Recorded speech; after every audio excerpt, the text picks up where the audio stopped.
Every city has its own sound. Some people hear the noise of the roads, some hear the signals of trams. But for me, it was music. I worked as a night taxi driver, and when everyone was asleep, the city seemed to open up to me. The dawn headlights, the wet asphalt, the late-night cafes, people who shared their most honest thoughts right in the car, when no one could see them. And then one day, around 1 in the morning, I received a call. A passenger emerged from the bar, a young woman in a red coat, with disheveled hair and a look that had something sad but beautiful about it. She sat down behind and said quietly, "Can you just go? No destination." I nodded. We set off. She was silent for half an hour. The city sailed by, and only then did she say, "You know, sometimes you want to run away, but you don't know what's more important from people or from yourself." Her name was Marta, and she was the kind of person you remember at first sight.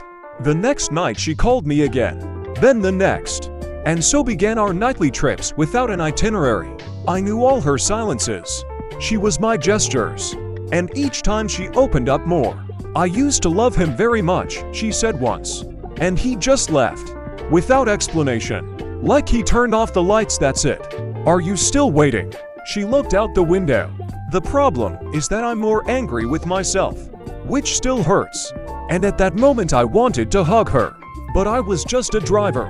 However, the city led us deeper and deeper into the night, and something warm seemed to be born between us. One evening, Marta didn't come. There was no call, no message, nothing. This lasted 3 days. And on the 4th she finally called. Her voice was quiet, trembling. "Can you come? I'm near the bridge." I flew there.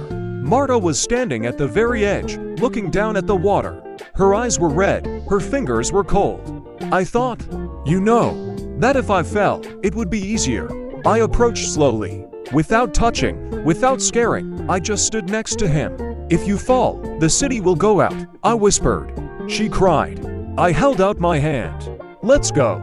Let's just go. Wherever you want." Marta grabbed me as if she were holding on to the last shore of the world. After that evening, everything changed. We walked around the city at night, ate hot croissants at a 24-hour bakery, sat on the waterfront, listening to the water touch the stones. She laughed more often. She cried less often. And every time, getting into my car, Marta would quietly say, "Can we go without a route?" And I knew, for her, it meant be there. One day I finally got the courage.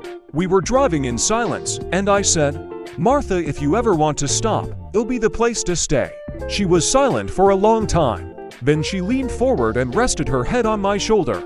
I knew, from the first night I got into your car. I just didn't believe that after everything, I could feel something. Light again. I stopped the car. She looked up. And we kissed to where the streetlight stood, which seemed to shine only for us. We are still together. We still sometimes drive around the city at night without a route. She says that it was on those nights, in that car, that she felt for the first time in a long time that she could live, breathe, love. And I'm grateful to fate for that call at 1 in the morning. Because sometimes the most important people come when you're just doing your job. And while the night lights burn in the city, my heart knows she is near.